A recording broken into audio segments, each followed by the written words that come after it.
She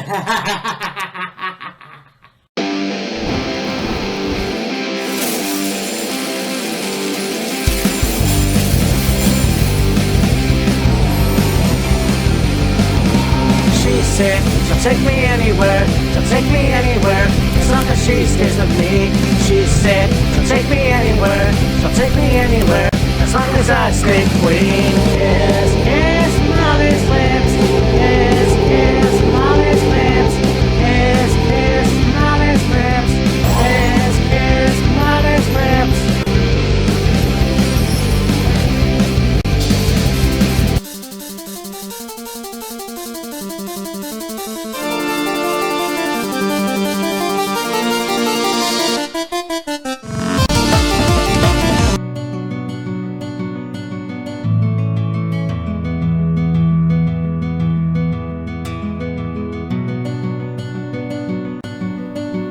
Hey, Mean Matt here.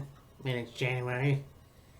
Hard to believe, 2024, but just like all the other pay-per-views of the Big Four, I decided to do a Royal Rumble one.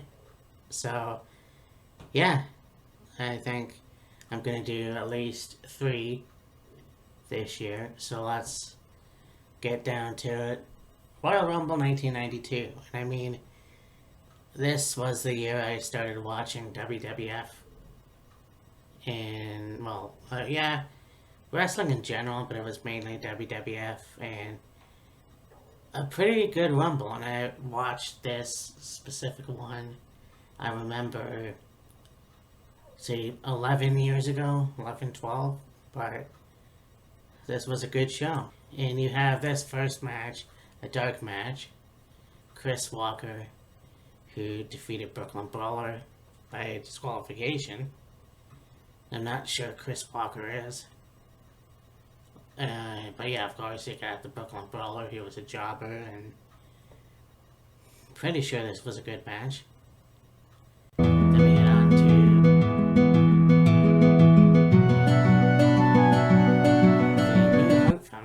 the New Foundation, with Jim Neidhart and Owen Hart, who defeaed the Orient Express with Mr. Fuji, Kato, and Pat Tanaka. Now, I can't remember which one it was that was in All Japan, but this was a good match, a lot of high flying, not sounding stereotypical, but, you know, a lot of martial arts moves from the Orient Express. But the New Foundation won with Owen Hart doing the flying knee and getting the win.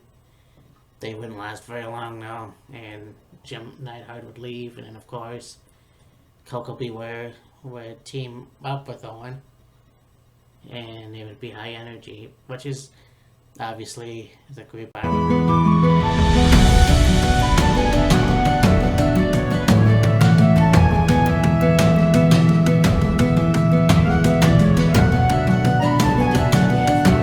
Championship match, the Mountie versus Roddy Piper. Now, I always have said the past couple years that Roddy Piper treatment, if you will, and I am wrong. Obviously, there's a lot of wrestlers that have won the title, not only just for one time, but for a short time.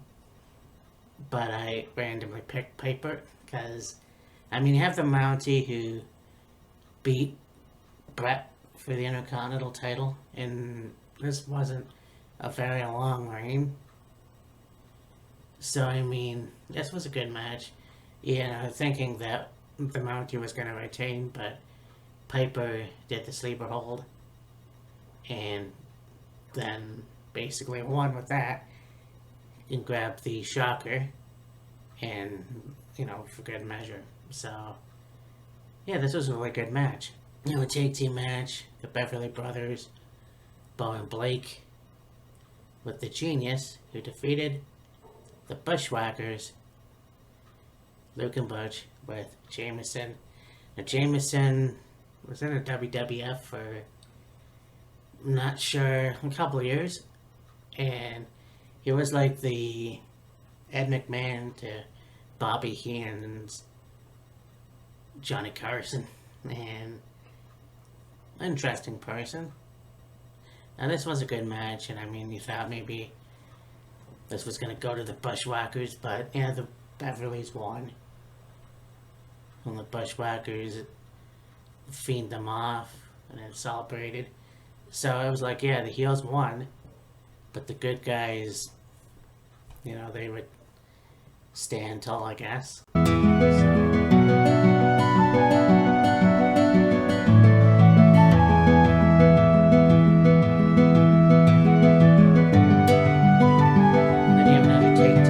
The WWF Tag Team titles, the Natural Disasters, Earthquake and Typhoon, with Jimmy Hart, so they were bad guys.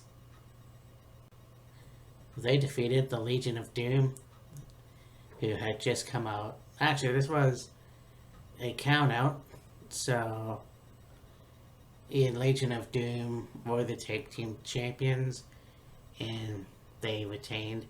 The Natural Disasters would eventually turn face, and they would get the tag team titles from Money Inc. Actually, I think there's a square finish there. But this was a pretty good match. And again, I'm still a fan of the Natural Disasters to this day. You know, I think that if John Tenta was still alive, it would be cool if they were united for one last match.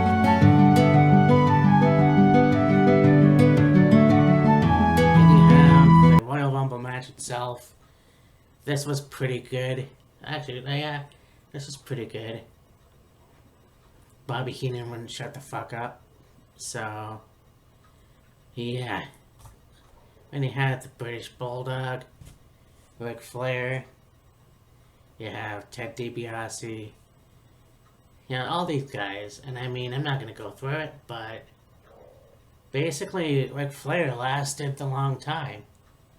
And you have, of course, Sid Justice.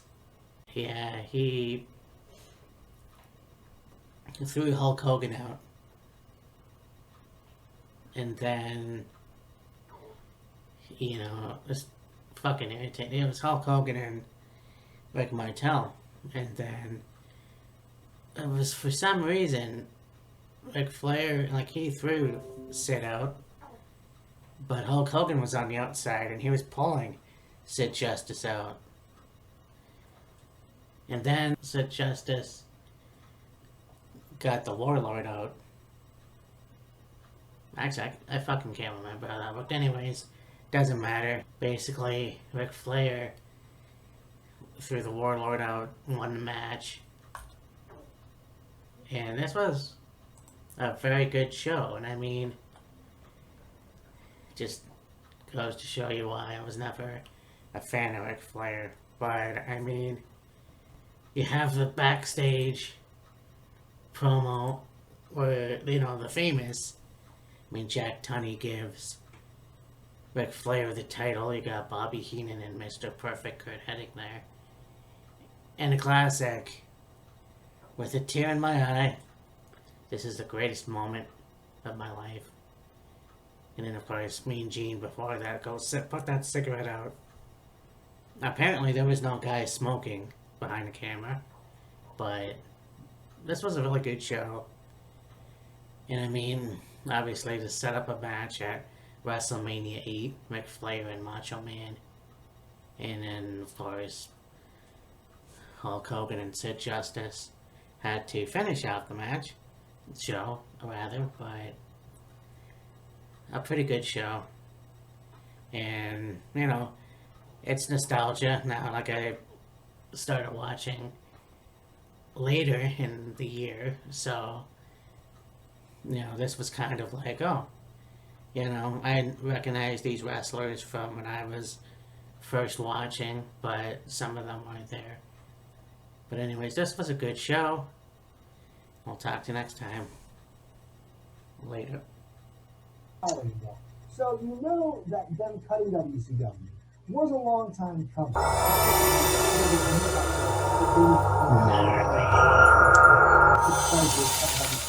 don't think think that's the case at all. If you look at some of his earlier interviews, like